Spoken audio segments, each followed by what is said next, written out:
ఈ రోజు మనం ప్రభుత్వ హాస్పిటల్ నందు రక్తదాన శిబిరం బాలు సార్కి ముఖ్య అతిథిగా వచ్చేసిన మన గౌరవనీయులు డిఎస్పి ఆదినారాయణ గారికి మరియు విశిష్ట అతిథిగా వచ్చేసిన సిఐ ఇంద్రసేన రెడ్డి గారికి, డాక్టర్ ప్రవీణ్ రెడ్డి గారికి మరియు మిత్రుడు శుభాని గారికి, మేడం యోగా ట్రైనర్ చాలా ఉన్నాయి డిజిగ్నేషన్స్, కమలారాణి మేడం గారికి, అదేవిధంగా ఈ యొక్క డోనార్స్ అందరికీ మరియు ప్రెస్ మిత్రులందరికీ హృదయపూర్వక నమస్కారాలు.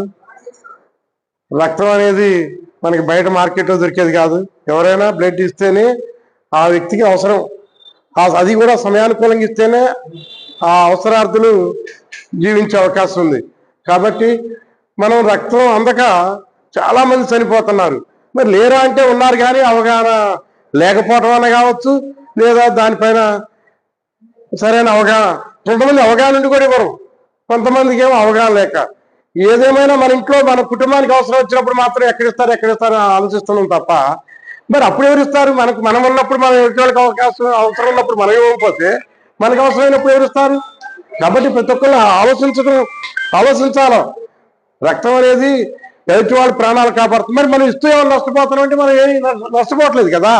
మనకి ఎంత ఒక 250 మిల్లీలీటర్లు చేస్తున్నారు, 5 లీటర్లు ఉంటుంది. అది ఏం కదా, నష్టం లేదు. మళ్ళీ ఫ్రెష్ బ్లడ్ వస్తుంది, ఇంకా హ్యాపీ, ఇంకా ఇప్పుడు కూడా ఇంకా హెల్తీగా ఉంటారు, యాక్టివ్గా ఉంటారు. కాబట్టి ఈ బ్లడ్ డొనేషన్ నేను 98 నుంచే నేను ప్రభుత్వ ఐటీలో ప్రారంభించడం జరిగింది. ఇప్పుడు కూడా నిరంతరాయంగా కొనసాగుతుంది.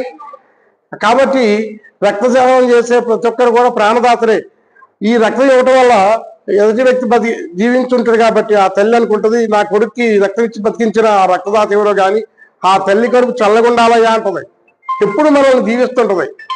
ఆ భార్య కూడా అదే అనుకుంటుంది, నా భర్త ఇవాళ జీవించుండంటే ఏ తల్లి కొడుకు ఇచ్చిండో కానీ బ్లడ్, ఏ తల్లి కూతురు ఇచ్చిందో కానీ వాళ్ళు ఇవ్వటం వల్లే ఇవాళ నా కూతురు లేకపోతే నా కొడుకు నా భర్త జీవించున్నారని వాళ్ళు ఎప్పుడు మనకి ఆశీస్సులు దీవెనలు ఉంటాయి. కాబట్టి దయచేసి ప్రతి ఒక్కళ్ళు కూడా ఇందా చెప్పినట్టు బాలు సారు రక్తం అందక చనిపోయారనే రోజు రాకూడదు ఎట్టి బస్సులో.